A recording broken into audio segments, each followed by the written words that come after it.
शक्ति स्वरूपा माताओं, बहनों, देवतुल्य भाइयों, पारिजात प्रसून उपाध्याय का प्रणाम स्वीकारिए। आइए गायत्री मंत्र से कार्यक्रम प्रारंभ करते हैं।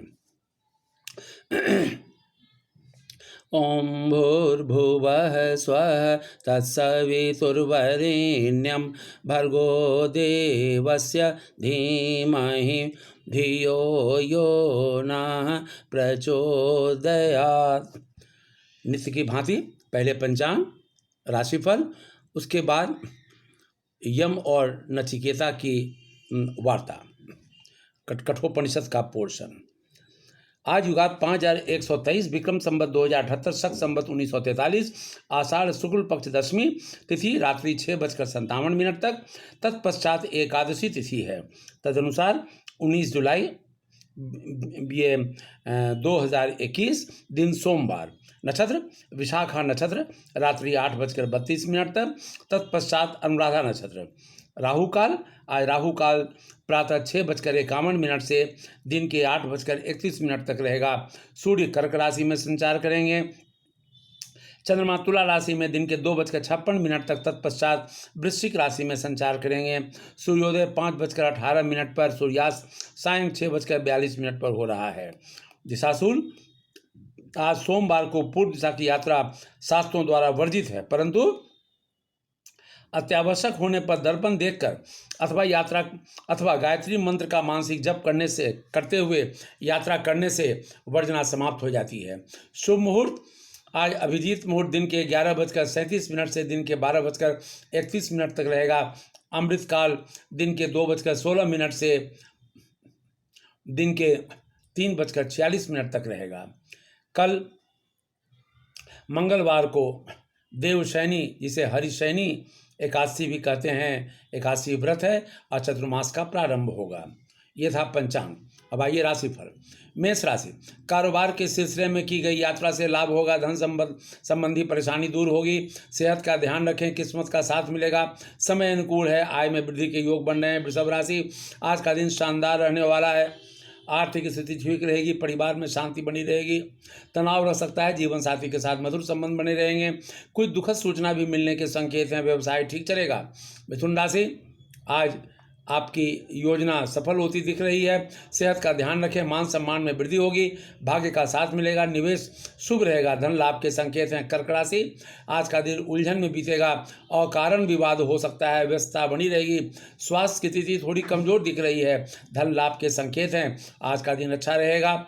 सिंह राशि, आज का दिन अच्छा रहेगा। आर्थिक लाभ की स्थिति रहेगी। मित्रों से सहयोग मिलेगा। यात्रा के योग बन रहे हैं। आय में वृद्धि होगी। व्यवसाय ठीक चलेगा। आज आप प्रसन्न रहेंगे। कन्या राशि, आज बड़े लाभ के संकेत मिल रहे हैं। उन्नति के मार्ग प्रशस्त होंगे। कारोबार में बढ़ोतरी होगी। जोखिम ना लें। सेहत थोड़ी कमजोर दिख रही है। आय बनी रहेगी। तुला राशि, आज आपके सारे कार्य सिद्ध होंगे। शत्रु शांत रहेंगे। व्यवसाय ठीक चलने वाला है। व्यापार में लाभ होगा। जीवन साथी का सहयोग मिलेगा। सत्संग का लाभ मिलेगा। शारीरिक कष्ट संभव है। क्रोध पर नियंत्रण रखना श्रेयस्कर होगा। वृश्चिक राशि, आज लाभ के अवसर आएंगे। विवाद में ना पड़ें। जोखिम न लें। परिवार की ओर से मदद मिलेगी। रिश्तेदारों से तनाव हो सकता है। आमदनी बनी रहेगी। व्यवसाय ठीक चलेगा। धनु राशि, विरोधी हानि पहुंचा सकते हैं। पूजा पाठ में रुचि बढ़ेगी। आय में वृद्धि के संकेत हैं। कारोबार अनुकूल होगा। आय के अवसर आते दिख रहे हैं। यात्रा से लाभ की संभावना दिख रही है। मकर राशि, नए सौदे हो सकते हैं। नौकरी परिवर्तन के योग बन रहे हैं। आलस न करें। बुजुर्गों की सेहत को लेकर चिंता बनी रहेगी। जोखिम कार्यों को टालना अच्छा होगा। कुंभ राशि, आज व्यापारिक यात्रा सुखद रहेगी। परेशानियां दूर होती दिख रही हैं। निवेश को टालना लाभप्रद होगा। भाग्य का साथ मिलेगा। प्रभु की आराधना में मन लगेगा। मीन राशि, आज का दिन मिला जुला रहने वाला है। विवाद से बचने का प्रयास करें। रिश्तेदार का आगमन हो सकता है। आज शुभ सूचना मिलने के संकेत हैं। यात्रा के योग बन रहे हैं। क्रोध पर नियंत्रण रखने की आवश्यकता है। ये था आज का राशिफल। अब आइए कठोपनिषद का वो तथ्य हम लोग जाने, जिसे यमराज नचिकेता को बता रहे हैं। ये नचिकेता को बताते हैं यमराज की जिसकी जड़ें ऊपर और शाखाएं नीचे की ओर हैं, वह अश्वत्थ वृक्ष सनातन है। वह विशुद्ध तत्व अविनाशी है। वही ब्रह्म है। ब्रह्म क्या है असल में, उसी की ये चर्चा पूरी कर रहे हैं। समस्त लोग उसी का आश्रय ग्रहण करते हैं, उसका कोई भी अतिक्रमण नहीं कर सकता है, यही वह ब्रह्म है। वृक्ष की जड़ों में से एक ऐसा ही रस संचारित होता है, पत्तियों पुष्पों में वो वृक्ष के गुण के अनुसार रूपांतरित होता है। सृष्टि रूपी सनातन वृक्ष का मूल ऊपर अनंताकाश में है, वहाँ से संचरित रस सृष्टि के घटकों में पहुंचकर अनेक रूपों में प्रकट होता है। यह संपूर्ण विश्व उस प्राण स्वरूप ब्रह्म से ही निःसृत यानी प्रकट होता है और उसी में गतिशील है। जो उसे महान भयंकर प्रहारोद्यत वज्र की तरह ब्रह्म को जानते हैं, वे अमृत तत्व को प्राप्त करते हैं।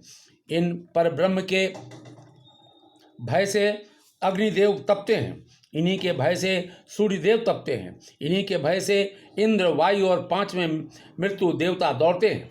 अर्थात पर ब्रह्म की आज्ञा अनुसार ही सभी देवता अपने अपने नियत कार्य संपन्न करते हैं।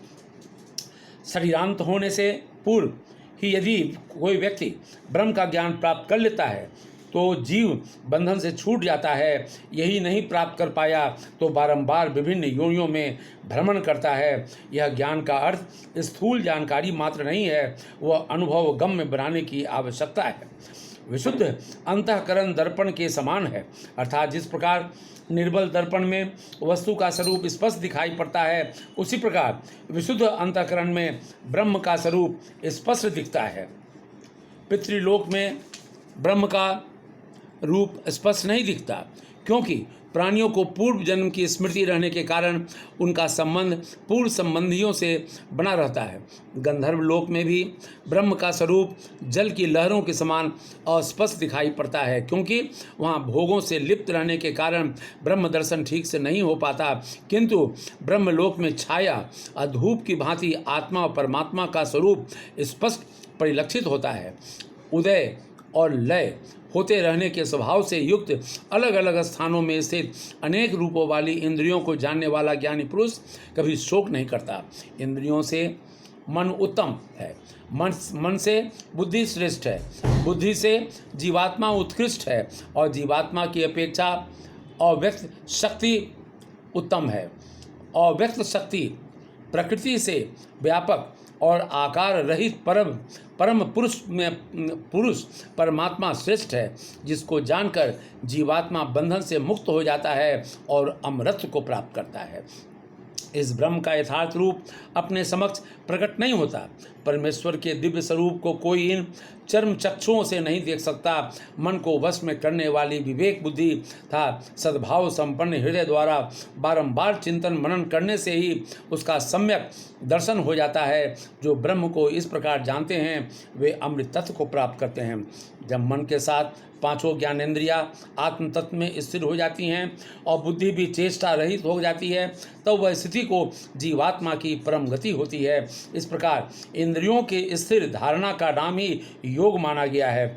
उस समय साधक प्रमाद रहित हो जाता है, किंतु यह योग उदय और अस्त होने के स्वभाव से युक्त है। अतः परमात्मेक्षुक को योग युक्त रहने का दृढ़ अभ्यासी होना चाहिए। उस परमात्मा को न वाणी के द्वारा प्राप्त किया जा सकता है, न नेत्रों से, उसे मन के द्वारा भी नहीं प्राप्त किया जा सकता। वह ब्रह्म अवश्य है, ऐसा कहने मात्र से भला उसे कौन प्राप्त कर लेगा। अस्ति यानी वह है और नास्ति वह नहीं है। इन दो मान्यताओं में तत्व भाव समस्त इंद्रियादि सहित मन बुद्धि को एक करके अनुभव करने की क्षमता द्वारा अस्थि भाव ही प्राप्त करने योग्य है। इस प्रकार की उपलब्धि करने से अंतः चेतना प्रसन्न होता है। वह आत्मदेव ही प्रसन्न होकर ब्रह्मानुभूति का मार्ग खोलता है। व्यक्ति के हृदय में अनेक प्रकार की सांसारिक कामनाएं रहती हैं। जब इनका समूल विनाश हो जाता है तब मनुष्य इसी संसार में ईश्वर का साक्षात्कार कर लेता है और अमर हो जाता है। अन्य कामनाएं रहते तत्वभाव बिखरा रहता है। उनके एक होने पर साक्षात्कार की स्थिति बनती है। जब हृदय ग्रंथियां खुल जाती हैं तब मरण धर्मा मनुष्य अमृत को प्राप्त करता है। यही वेदांत का अनुशासन है। हृदय में 101 नाड़ियों का समूह है। उसमें एक मूर्धा यानी कपाल का भेदन करके बाहर निकलती है। उसके द्वारा ऊर्ध्व गमन करने वाला साधक अमृत तत्व को प्राप्त करता है। अन्य अवशिष्ट नाड़ियाँ प्राणोत्सर्ग में सहायक होती हैं, उनसे निकला हुआ प्राण कामनाओं के अनुरूप विभिन्न योनियों में जाता है। सबका अंतरात्मा अंगुष्ठ परिमाण वाला है, जो परम पुरुष यानी परब्रह्म के रूप में सदैव उसके हृदय देश में प्रतिष्ठित है। जिस प्रकार मूंज से उसकी सीख अलग की जाती है, उसी प्रकार मनुष्य के लिए उचित है कि वह धैर्यपूर्वक अपनी आत्मा को शरीर से पृथक करके उसे अमृत रूप और शुक्र समझे। वह अमृत स्वरूप है। मृत्यु द्वारा उपदृष्ट इस विद्या को पाकर नचिकेता समस्त विकारों से रहित और सर्वथा शुद्ध होकर जन्म मृत्यु के बंधन से मुक्त हो गया और ब्रह्म भाव ब्रह्म तत्व को प्राप्त हो गया। अन्य कोई भी इस आध्यात्म तत्व को इस प्रकार समझेगा, वह भी ऐसे ही स्थिति प्राप्त करेगा, अर्थात वह भी ब्रह्म रूप होकर भाव बंधन से मुक्त हो जाएगा। ओम शांति शांति शांति। आज कठोपनिषद समाप्त हुआ। अब कल से दूसरे उपनिषद की चर्चा होगी। अब आज का कार्यक्रम समाप्त करते हैं। ओम शांति शांति शांति।